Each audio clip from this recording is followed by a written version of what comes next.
자, 오늘도 계속해서 철로 역정이라는 책을 중심으로 해서 하나님의 영적인 은혜들을 받기를 원합니다. 우리 지난주에 크리스찬이라는 순례자가 믿음이라는 순례자를 만나게 되므로 서로 자신들이 순례길에서 경험했던 이야기를 나누게 되죠. 그런 은혜 나눔을 통해서 서로가 서로에게 영적인 유익을 받게 됩니다. 오늘도 성도들이 모여서 세상 이야기나 인간적인 이런 저런 이야기를 하기보다는 우리는 하나님의 은혜에 대한 이야기를 나눠야 될 줄 믿습니다. 그 이야기를 나누면서 서로가 서로에게 영적인 도전을 주고 영적인 은혜를 받는 줄을 믿습니다. 오늘 믿음이라는 순례자와 크리스찬은 순례자가 서로 만나서 이렇게 영적인 은혜를 주고받게 됐죠. 크리스찬은 계속해서 믿음의 청년이라는 순례자를 통해서 그가 겪던 놀라운 이야기를 통해서 은혜를 받게 됩니다. 그러면서 이 믿음이라는 청년이 순례길을 가는 중에 여러 사람들을 만나게 돼요. 오늘은 첫 아담이라는 사람을 만나게 되고, 그 다음에 이제 모세라는 사람을 또 만나게 되고요. 또 불만이라는 사람을 만나게 되고, 허영이라는 사람을 만나게 되고, 다양한 사람을 만나게 됩니다.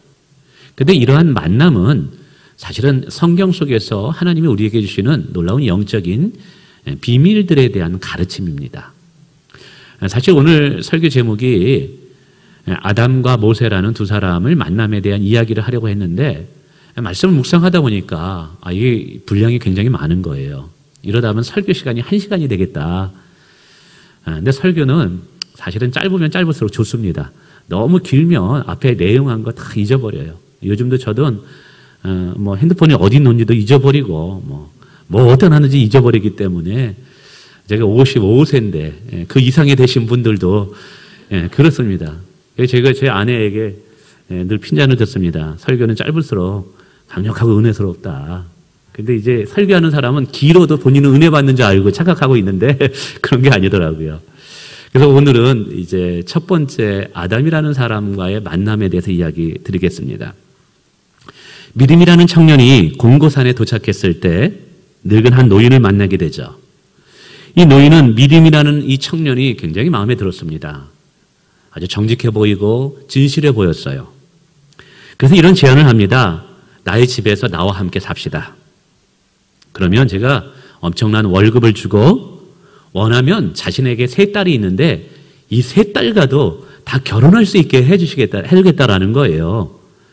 마치 야곱이 레아와 라헬을 다 얻은 것처럼. 근데 이 노인의 3딸의 이름은 이렇습니다. 육신의 정욕이라는 딸, 안목의 정욕이라는 딸, 이생의 자랑이라는 딸이 였다라는 사실이죠. 노인의 제안이 아주 매력적이었습니다. 그래서 믿음이라는 청년이 약간 마음이 흔들립니다. 그러면 이 집에서 할 일이 무엇입니까? 그리고 어느 정도 월급을 받을 수 있습니까? 라고 물어보죠. 그러자 노인이 말합니다. 사실 일은 그리 많지 않습니다. 근데 그에 비해서 보상은 충분히 해줄 수 있습니다. 그 보상 월급이 무엇이냐면 세상의 쾌락입니다. 육신의 즐거움입니다. 라고 말하는 거예요. 그리고 원하면 자신이 죽은 후에 자신이 가지고 있는 모든 유산도 다 물려주겠다라는 것입니다. 믿음이라는 청년은 그럼 얼마나 오랫동안 여기서 당신과 함께 있어야 됩니까? 라고 물었더니 이 노인이 하는 말이 자신이 죽을 때까지 자기와 함께 살아야 된다라는 것입니다. 믿음이라는 청년은 그 노인의 제안에 귀가 솔깃해서 마음이 흔들립니다. 그런데 그 순간 참 성령 하나님께서 이 믿음이라는 청년의 눈을 열어주었어요.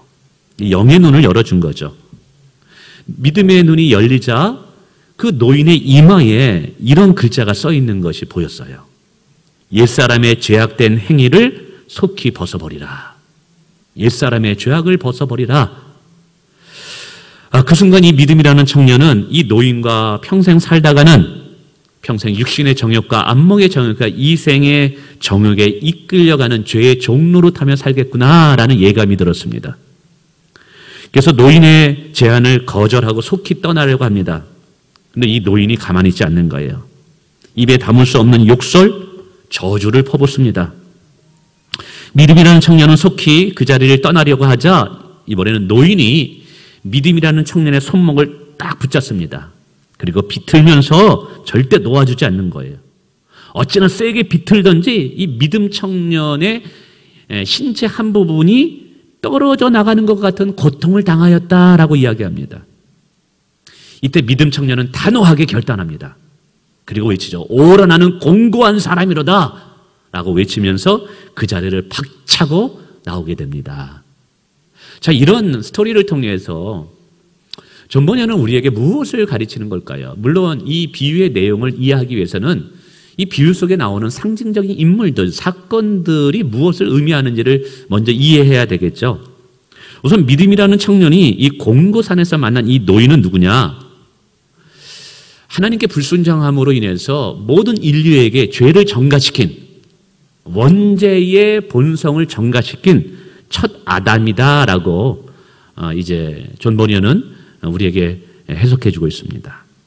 그리고 이 첫 아담이라는 노인과 믿음이라는 청년이 실랑이를 벌이는 모습이 있습니다.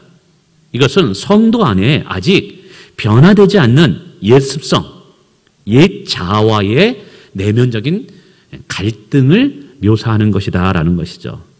그리고 노인의 세 딸이 있습니다. 육신의 정욕과 안목의 정욕과 이생의 사랑. 이것은 내 안에 아직 변화되지 않는 옛 습성들, 이 죄의 습성들을 끊지 않고 성령을 따라 행하는 것이 아니라, 말씀을 따라 행하는 것이 아니라 세상을 따라가게 될 때 우리가 무너지는 유혹의 영역을 이렇게 설명하고 있는 것입니다. 특별히 육신의 정욕이라는 것은 말 그대로 육체적이고 감각적인 즐거움을 통해서 나의 영혼을 만족시키고 마음을 만족시키려는 이 열망, 갈망을 상징하는 것이죠. 그리고 안목의 정욕이라는 것은 눈에 보이는 즐거움을 통해서 나의 욕망을 채우려는 그 열심을 의미합니다. 그리고 이생의 자랑은 이 세상의 헛된 부귀와 영광과 인기를 쫓고자 하는 헛된 야망을 상징하는 것입니다. 그런데 이 모든 것은 내가 예수님을 믿는다 할지라도 여전히 내가 완전히 성화되지 않았기 때문에 여전히 내 안에는 옛 성품이 남아 있습니다. 변화되지 않는 죄의 속성이 여전히 찌꺼기처럼 남아 있습니다. 그래서 이러한 옛 습성이 세상의 어떤 시험을 받거나 유혹을 받게 될 때 내가 이끌려지는, 어떻게 뭐라 말할까요? 유혹에 넘어가는 그런 영역이라고 표현해야 될까요? 그래서 사실은 우리 마음에 옛 성품, 옛 죄악의 모습들이 내 마음을 차지하게 되면 우리 안에는 하나님이 차지할 공간이 없게 됩니다. 지난주도 말씀드렸지만 하나님의 은혜와 축복과 세상의 술 취함과 방탕함을 동시에 우리가 얻을 수는 없는 것입니다. 우리가 저 영원한 나라를 가려면 이 세상에서 결단해야 될 것이 있다라는 사실이죠. 그러나 계속해서 내 안에 내면에 또 다른 죄악된 변화되지 않는 나는 계속 나를 부추깁니다. 그리고 순례길을 가면서 내가 믿음 생활을 하면서도 계속 나로 하여금 곁눈질을 하게 됩니다. 세상이 되게 좋아 보여요. 야, 저 사람의 인기가 굉장히 부러워 보여요. 야, 저 사람이 타고 다니는 자동차가, 저 사람이 살고 있는 저 비싼 아파트가 굉장히 부러워 보이게 나를 계속해서 유혹하게 하고 순례길을 벗어나 그런 것을 쫓고자 하는 마음을 내 안에 불러일으킨다는 사실이죠. 그래서 오늘 이 존 버녀는 이러한 이야기를 통해서 우리에게 가르치는 것이 이것입니다. 우리가 예수 십자가의 은혜와 부활의 능력으로 구원을 얻었다 할지라도 여전히 우리 안에는 완전히 변화되지 못하였기 때문에 여전히 옛 죄의 성품들, 옛 죄의 욕망들이 우리 안에 있다라는 거예요. 그래서 육신의 정욕과 안목의 정욕과 이생의 자랑들이 우리에게 유혹으로 넘어오게 될 때, 유혹을 우리에게 걸 때 우리는 쉽게 우리의 마음이 흔들릴 수도 있다. 이것을 설명하고 있는 것입니다. 그렇습니다. 우리가 예수를 믿고 구원을 받았다 할지라도 여전히 우리 안에는 남아있는 옛 성품, 이 속성으로 말미암아 우리는 매일 나 자신과 내적 싸움을 벌여야 한다라는 사실입니다. 성도의 싸움에서 늘 마귀와 싸움과 세상과의 싸움이 있습니다. 그러나 가장 큰 참 힘든 싸움은 나 자신과의 싸움입니다. 나 자신과의 싸워서 이기는 자는 마귀와 싸워서 이길 수 있고요. 세상의 유혹에서도 이길 수 있는 줄 믿습니다. 그러니까 우리 안에는 이 로마서 7장에 보면 두 가지의 자아가 있대요. 우리가 구원을 받아 성령으로 새롭게 피조되었다라고 이야기합니다. 그런즉 누구든지 그리스도 안에 있으면 새로운 피조물이니 이전 것은 지나갔으니 보라 새 것이 되었도다라고 말합니다. 우리가 예수를 믿고 새 것이 되었을 때 성령으로 말미암아 우리 안에 하나님을 기쁘시게 하고 하나님을 알고자 하고 하나님을 향한 가장 사랑하고자 하는 갈급한 마음이 우리 안에 생겨요. 더욱더 거룩하고 선하고 착한 삶을 살고자 하는 갈망이 우리 가운데 있습니다. 죄를 미워하고요, 그리스도를 기쁘게 하고자 하는 그 갈망이 있습니다. 그게 뭐냐면 하나님께서 내게 새롭게 창조된 나예요. 그러나 또 다른 한 측면에는 뭐가 있냐면 깊은 내면 곳에 여전히 변하지 않는 옛 자아에 나가 있어요. 이 옛 자아는 나로 하여금 과거의 죄악된 생활과 죄악된 습관을 그리워하게 합니다. 오늘 바울은 이것을 이렇게 표현하고 있다는 사실을 한번 들어보세요. 그러므로 내가 한 법을 깨달았노니 곧 선을 행하기는 원하는 나에게 악이 함께 있는 것이로다. 한쪽에서는 선을 행하기를 원해요. 하나님을 더 알기를 원해요. 더 은혜 받기를 원해요. 근데 또 다른 한쪽에서는 악을 찾고 있어요. 술을 찾고 있어요. 세상의 정욕을 찾고 있어요. 이 두 가지가 매일같이 내 안에서 갈등과 싸움을 벌이고 있는 거예요. 그래서 이렇게 표현하죠. 내 속사람으로는 하나님의 법을 즐거워하되. 이 속사람이라는 것은 예수 이름에 의해서 새롭게 피조된 나입니다. 이 사람은 하나님의 말씀을 즐거워합니다. 은혜를 사모합니다. 근데 내 지체 속에 또 다른 하나가 그것도 나예요. 아직 여전히 변화되지 못한 나는 나로 하여금 죄의 법으로 나를 사로잡아가는 거예요. 여러분, 이 갈등이 매일같이 우리 가운데 있습니다. 이런 영적 싸움이 우리 가운데 있다는 것이죠. 갈라디아서는 이것을 육적인 소욕과 성령의 소욕의 갈등이라고 이야기하고 있습니다. 그래서 이 성령의 소욕이 육적인 소욕을 이기게 될 때 우리 안에는 기쁨이 있고 감사가 있죠. 그러나 이 육을 따르고자 하는 소욕이 성령을 따르고자 하고 하나님을 기쁘시게 하는 소욕을 이기게 될 때 우리는 거기서 좌절하고 무너지고 나 자신을 보면서 참 분노하기도 하고 슬픔에 젖기도 합니다. 야, 이 정도밖에 안 되는가? 그래서 바울 사도는 이렇게 이야기합니다. 내가 원하는 바 선은 행하지 아니하고 도리어 원하지 아니하는 바 악을 행하는도다. 참 이 고백이 우리의 고백이기도 하죠. 근데 바울 사도는 로마서 7장에 이것을 썼는데 이것은 예수 믿기 이전의 고백이 아니에요. 예수 믿고 난 이후의 고백인 거예요. 우리가 예수를 믿고 교회 생활하면서도 여전히 우리는 내 내면에서 매일같이 선한 싸움을 싸우고 있다는 사실이에요. 이런 싸움에서 우리가 실패하고 무너질 때 바울은 고백합니다. 오라 나는 공고한 사람이로다. 이 사망의 몸에서 누가 나를 건져내랴. 굉장히 영적인 슬픔을 낙심을 얻게 되죠. 예수 믿는 순간 짠! 하고 완전 새 사람이 된다면 얼마나 좋아요. 그러나 우리는 천국 가는 그날까지 매일같이 죄와 싸워야 하는 자들임을 기억하시길 바랍니다. 근데 이러한 유혹에 무너져서 안목의 정욕과 이생의 자랑과 육신의 정욕을 따라 살게 될 때 성도는 어떻게 될까요? 우리가 성령을 따라 행해야 되는데 하나님을 기쁘시게 하면서 진리를 따라 살아가야 되는데 예수 믿었다 할지라도 이게 자꾸만 견누지를 해서 육신의 정욕, 안목의 정욕, 이생의 자랑이 좋아서 세상을 따라서 살아가게 되면 여러분 그리스도의 삶이 어떻게 전락하고 떨어지느냐. 오늘 존 번연은 두 가지로 이야기합니다. 하나는 기만적인 삶을 살게 된대요. 위선적인 삶을 살게 된대요. 여러분 기만이라는 것은 위선이라는 것이죠. 왜 이렇게 말씀드리냐면 아담이라는 이 옛 성품을 가진 이 노인 할아버지가 어디 살았냐? 기반이라는 도시에 살고 있었다라는 거예요. 이거는 영적인 우리에게 메시지를 주는 거예요. 즉 믿음이라는 청년이 아담의 유혹에 넘어져서 순례기를 멈추고 새로운 삶을 살아야 되는데, 새로운 피조물의 삶을 살아야 되는데 여전히 옛 습성을 따라 죄를 즐기면서 살게 될 때 나타나는 현상이 뭐냐면 기만의 도시에 사는 기만 주민이 된다는 거예요. 위선 도시에 사는 위선 시민이 된다는 거예요. 여기서 위선과 기만이라는 것은 마치 탈을 쓰고 살아가는, 그러면서 남을 속이고 자신을 속이는 삶을 말합니다. 겉으로 보기에 이런 분들은 믿음이 굉장히 좋아 보입니다. 주일도 잘 지킵니다. 예배도 잘 드립니다. 그런데 속을 들여다보면 속에는 육심의 정욕과 안목의 정욕과 이생의 자랑들로 가득 찹니다. 마치 이들은 바리새인들과 같은 외식하는 자들입니다. 구약시대의 영적으로 타락한 제사장들입니다. 이들의 입술로는 거룩을 외치고 화려하게 예배 옷을 꾸며 입습니다. 그러나 주님이 보시기에, 하나님 보시기에 그 속은 뭐냐면 회칠한 무덤과 같은 모습이라는 거예요.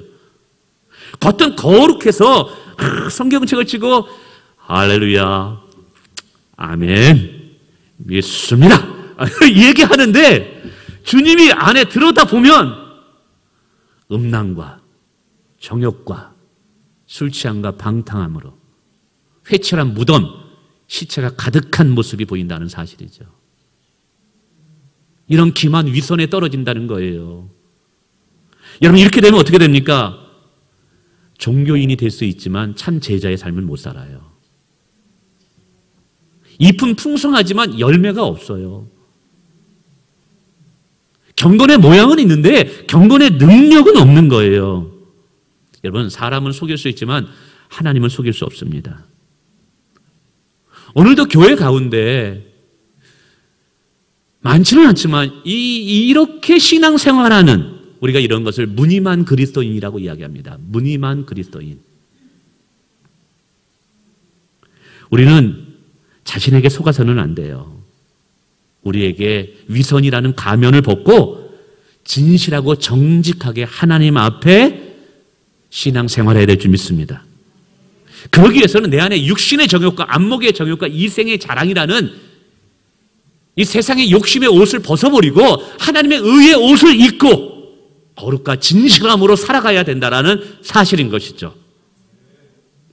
두 번째는 여러분, 육신의 정욕과 안목의 정욕과 이생의 자랑을 따라 이렇게 살게 되잖아요. 그러면 내면의 공고함으로 인해서 여러분의 영혼이 망가집니다. 공고함. 아담이 공고함이라는 산에서 이 믿음이라는 청년을 유혹합니다.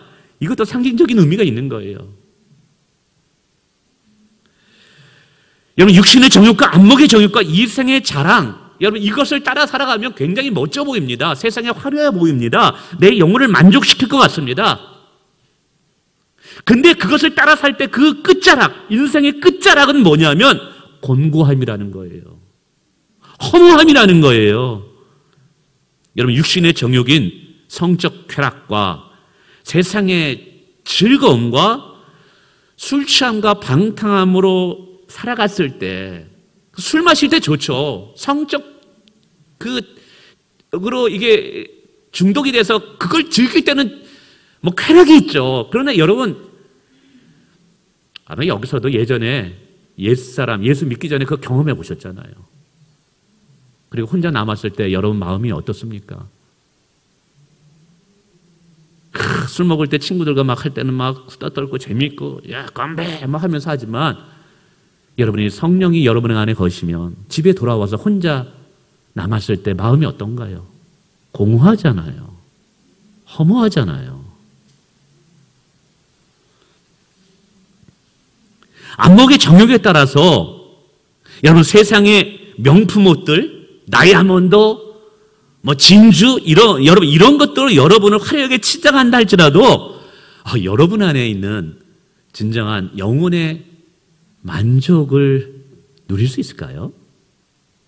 세상 사람들 부러워하죠. 야, 이거 얼마짜리야? 야, 이거 어디서 산 거야? 저 압구정뭐 현대아파트, 현대백화점 산 거야. 사람들은 부러워하죠. 근데 이상해요. 이건 다 욕심이거든요. 이것은 마치 바닷물을 마시는 것도 같아요. 마시면 마실수록 갈증을 느낄 뿐인 거예요. 사람들 앞에는 인정받는 것 같고 사람들 앞에는 칭찬받는 것 같고 부러워하면 받는 것 같아요. 근데 이상하죠? 왜 마음은 공고하고 공허하죠? 그래요. 이생의 자랑이라고 그랬습니다. 여러분, 이생의 자랑은 세상에 인기와 명예예요. 여러분, 인기와 명예를 위해서 불나방처럼 뛰어드는 수많은 젊은이들이 있습니다. 근데 그 정점에 도달했을 때 그들의 인생이 행복했다라고 말하는 사람은 별로 없어요. 여러분, 가장 핫한 아이돌 남자 가수가 BTS입니다. 아시죠? 이 BTS가 얼마 전에 TV 프로그램에 나와서 이렇게 대화를 하는데 그 얘기를 하더라고요. 자기들이 인기가 이렇게 전 세계적으로 높아질 줄 몰랐대요. 마치 벌룬, 이 고무 풍선 있죠? 그 풍선을 타고 하늘로 올라가는데 이게 언제 내려갈지 모르겠다라는 거예요. 끊임없이 하늘로 계속 상층권, 저 우주로 올라가는 거예요. 그 정도로 막 전 세계적으로 빌보드 차트 1위까지 올라가니까 걱정이 들더라는 거예요. 자, 산꼭대기에 올라갔어요. 근데 그 산꼭대기보다 더 높은 우주까지 그 인기가 올라갔어요. 자, 그러면 여기에서 만족을 느끼고 뭔가 희열을 느끼고 인생의 보람을 느껴야 되는데 그들이 그 다음에 써낸 가사들이 뭐예요? 매일같이 불안하다. 이 고무풍선이 올라갔는데 이게 언제 터질지 모르는 것에 대한 두려움. 너무 걱정이라는 거예요.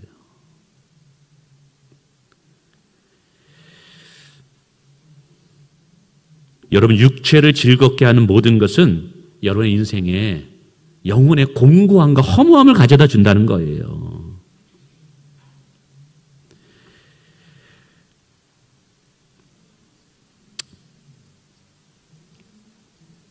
그런데도 여전히 이제 그것을 쫓는 많은 분들이 있죠. 그렇다면 이 위선과 기만을 버리고 혹은 허무함과 공고함을 버리고 정말 우리 영혼의 만족과 부유함을 얻는 방법이 무엇일까요? 상황과 상관없이 내가 가난하거나 부하거나 건강하거나 아니면 병들었거나 그런 외부적인 상황과 상관없이 여전히 내 마음의 부유함과 만족을 누릴 수 있는 영적 비결은 없을까요? 오늘 예수님은 우리에게 이렇게 제시합니다.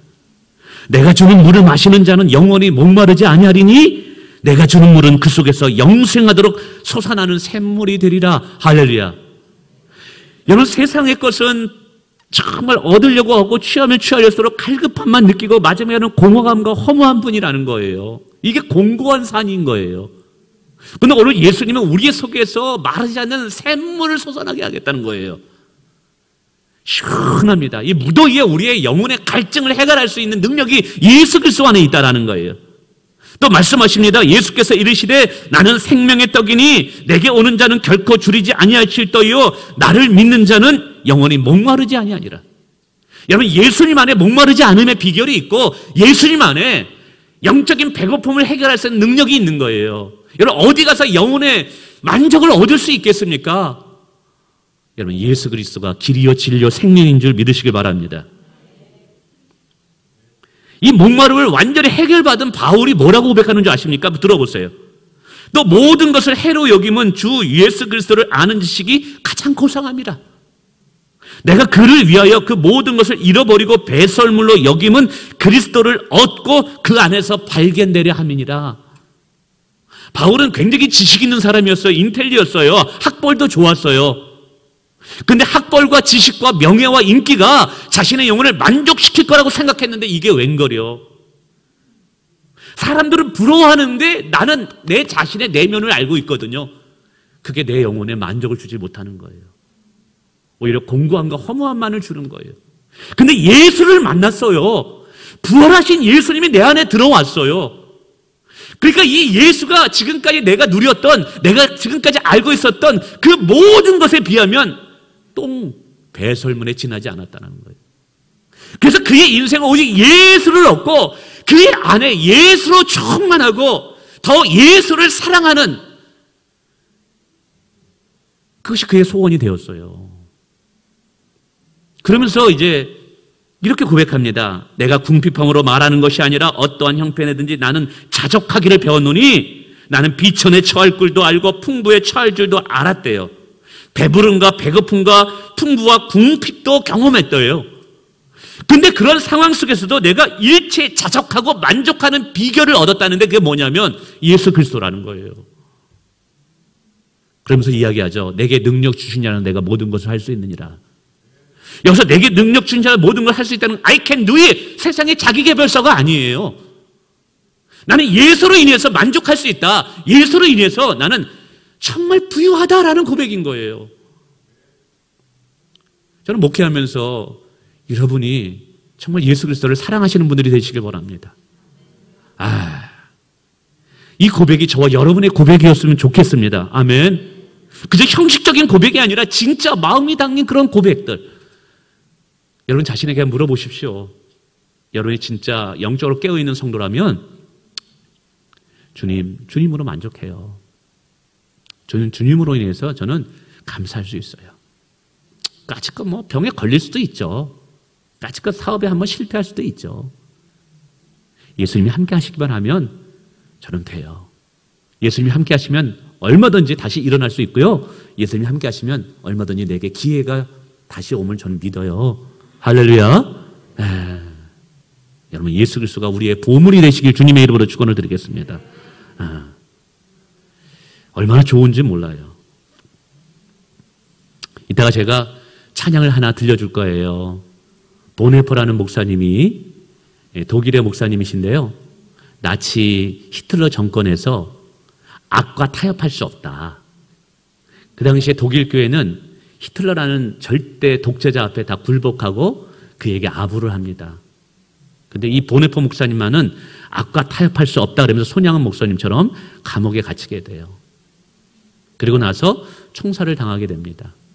그가 마지막 총살을 당하 순교하기 직전에 시 한 편을 씁니다. 그 시 한 편이 참 저에게 많은 감동을 줍니다. 제가 일주일 동안 얼마나 많은 선한 능력을 하는 찬양인데요. 그 안에 예수가 있었기 때문에 내일 총살을 당하는 그 두려움 앞에서도 그가 어떤 고백을 하였는지를 한번 이따 찬양을 통해서 한번 들어보세요. 자, 마지막 주제는 이제 이런 유혹이 내게 올 때 어떻게 이 유혹을 이기고 순례의 길을 계속 갈 수 있느냐, 여러분 이걸 아셔야 됩니다. 첫 번째는 여러분 말씀을 통해서 성경 공부를 통해서 때로는 주일 이런 설교를 통해서 여러분 내 영혼이 무너지게 될 때 얼마나 많은 영적인 피해가 오는가를 깨달아야 됩니다. 오늘 말씀을 듣고 말씀을 공부하는 이유가 무엇입니까? 올바른 길을 찾기 위해서예요. 오늘 주일날 우리가 예배를 드리면서 목사님의 말씀을 듣습니다. 근데 이 말씀이 복인 것을 아셔야 돼요. 그래서 사단 마귀는 이 말씀을 듣지 못하도록 여러분 설교할 때 염려와 걱정과 세상의 생각들로 여러분의 마음을 채우려고 합니다. 눈은 목사님을 보고 있는데 생각은 다른 데가 있어요. 때로는 막 피고다란 이유로 막 졸게 만들어요. 여러분 저는 이건 마귀가 주는 거라고 생각해요. 하나님의 축복은 말씀을 통해서 온다는 사실을 기억하시길 바랍니다. 그래서 이렇게 말씀을 듣는 이유가 무엇인가요? 여러분 우리가 이런 세상의 유혹에 빠지게 될 거, 육신의 정욕과 안목의 정욕과 이생의 자랑에 빠지게 될 때 영적 피해가 얼마나 큰가를 우리가 깨달아야 되는 거예요. 이렇게 말하는 분이 있어요. 또 경험해봐야지. 그래도 나는 세상의 것이 좋아. 난 그래도 돈도 많아. 여러분 돈이 사실 죄는 아니에요. 그것에 마음이 빼앗길 때 그게 이제 문제가 되는 거예요. 세상의 인기와 명예가 꼭 나쁜 것은 아니에요. 그러나 그것 때문에 신앙을 버리면 그게 문제가 되는 거예요. 하나님은 우리를 축복할 때 존귀한 자리에 높여주십니다. 거기서 선한 영향력을 발휘하라고 그 자리에 세워주시는 것이지 내 욕심을 이루라고 그 자리에 나를 세우는 게 아니라는 사실이에요. 할렐루야. 어떤 분은 그래서 이게 똥인지 된장인지 꼭 찍어 먹어봐야지만 알겠다는 분이 있어요. 똥을 넣은 지 오래가 됐어요. 똥이 굳어졌어요. 이게 된장하고 비슷해요. 그래가지고 전문가가 이건 똥이고 이건 된장입니다. 그러니까 이거는 가져가시면 안 돼요. 못 믿겠어요. 그랬더니 그래요? 그러면 먹어보세요. 그래가지고 된장인지 똥인지 여러분 찍어가지고 똥을 먹어봐야 돼요. 그때 이게 똥이구나. 여러분 그래야지만 아시겠습니까? 여러분 우리가 공부하는 이유가 뭐예요? 말씀을 듣는 이유가 뭐예요? 오늘 존 버년의 이 찰나의 역정을 함께 살피는 이유가 뭐예요? 우리가 이런 피해를 얻어야 마지만 그때 깨닫는 것이 아니라 피해를 잊지 않아다 할지라도 이 말씀을 통해서 영적인 손해를 통해서 올 수 있다는 걸 통해서 예방하기 위함인 줄 믿습니다. 그래서 여러분, 이게 유혹에 무너질 때 내 영혼의 피해가 얼마나 큰지를 우선 아셔야 돼요. 두 번째는요, 이 싸움이 만만하지 않다는 걸 아셔야 돼요. 내 안에 나 자신과의 싸움, 내 안에 죄의 욕망. 오늘 은혜 받을 때는 목사님 말씀이 참 좋았어. 목사님 말씀이 맞아. 근데 여러분 다시 또 교회를 떠나서 여러분 가정으로 들어가 하루만 이틀만 지나면 친구가 부릅니다. 술 한잔 하자. 야, 오늘 한번 뭐 하자. 이 유혹에. 예. 그럼 다시 거기에 또 무너지고 넘어지죠. 나는 하나님을 기쁘시게 하는데 이 반복적인 넘어짐, 반복적인 이 넘어짐, 알면서도 넘어짐. 참 이게 참 안타까움이죠. 근데 그래서 이것이요, 이 나와의 내적인 싸움은요, 이게 쉽지 않아요. 이기는 게. 오늘도 이 믿음이라는 청년이 이 아담의 죄의 본성과 싸우고자 할 때 거기서 팍 차고 나오고자 하니까 어떻게 해요? 이 첫 아담이라는 사람이 이게 죄의 육체 본성이에요. 옛사람의 본성이 이 믿음이라는 청년의 손을 꽉 붙였습니다. 과감하게 그냥 이 끊어지는 것과 아픔을 이런 거를 하면서도 그냥 과감하게 뛰쳐나왔어요. 여러분, 이거는 뭘 말하냐면 이 싸움이 만만치 않다라는 거예요. 그래서 세 번째, 여러분, 이 싸움은 내 힘으로 안 된다는 것을 아셔야 돼요. 내 안에 일어나는 죄의 본성들, 죄의 욕망들을 내 힘과 내 능력으로는 절제할 수 없다. 이길 수 없다. 그럼 어떻게 되느냐? 이것도 하나님의 도우심을 받아야 돼요. 성령님의 도우심을 받아야 되는 거예요. 아까 이 청년이 어떻게 이 위기를 모면하게 되냐면 성령 하나님께서 눈을 열어주시고 그 노인의 머리 위에 옛 죄를 속히 끊어버리라, 이 말씀이 기억나게 하심으로 그 자리를 뜰 수 있었다라는 거예요. 여러분, 오늘 우리가 왜 기도해야 됩니까? 왜 우리가 부지런히 말씀을 읽어야 됩니까? 성령 하나님은 기도의 영이고 말씀의 영이에요. 그래서 우리가 기도할 때 성령의 능력으로 여러분 죄를 끊어버릴 수 있다는 사실이에요. 여러분, 우리가 말씀을 가까이 하고 말씀을 읽기를 부지런히 할 때, 여러분, 유혹이 올 때 성령 하나님께서는 내가 묵상하고 내가 공부한 그 말씀, 목사님의 설교를 듣던 그 말씀이 생각나게 하심으로 그 위기를 넘어서게 한다는 사실이에요. 그러므로 사랑하는 성도 여러분, 여러분 분주하고 바쁜 거 압니다. 할 일도 많은 거 알고 있습니다. 그러나 여러분들의 영혼을 강건하기 위해서라도 여러분 기도 생활과 말씀 생활을 부지런히 하기 바랍니다. 여러분, 요한 3서에 보면 내 영혼이 잘된과 같이 범사에 내가 잘되기를 내가 원하노라 말씀하고 있습니다. 우리의 범사가 잘되기 위해서는, 우리의 사업이 잘되고 우리의 가정이 잘되기 위해서는 먼저 내 영혼이 잘돼야 된다는 사실이에요. 그 영혼을 강건케 하는 힘이 뭐냐면 여러분 기도와 말씀이에요. 말씀을 맺습니다. 여러분, 오늘 믿음이라는 순례를 통해서 우리는 성화의 과정에서 일어나는 내 내면의 영적 갈등, 옛 습성과 죄의 습성, 아담의 이 원죄의 본성과 싸우는 우리 영적인 싸움에 대해서, 영적인 고민에 대해서 우리가 들어봤어요. 사실 이것은 매일같이 우리가 경험하는 우리 내면의 싸움이죠. 우리는 이 싸움에서 무너져서 육신의 정욕과 안목의 정욕과 이 생의 정욕을 따라 살아가게 되다 보면 우리는 위선적인 신앙인이 될 수밖에 없어요. 그리고 마지막 끝자락은 공허와 허무함, 인생의 후회만 남게 된다는 사실이에요. 우리의 인생의 만족은 그리스도 안에서 찾아야 된다는 사실을 기억하시길 바랍니다. 그리고 우리가 이것을 이기는 방법은 뭐냐면 나의 힘과 나의 능력으로는 안 돼요. 나의 의지는 작심삼일입니다. 기도와 말씀을 통해서 성령 충만을 받을 때, 기도와 말씀을 통해서 성령의 도우심을 받을 때 우리는 비로소 우리의 몸을 죄의 병기로 드리는 인생이 아니라 하나님께 의의 병기로 드리는 영적 분사의 삶을 살게 되는 줄 믿습니다.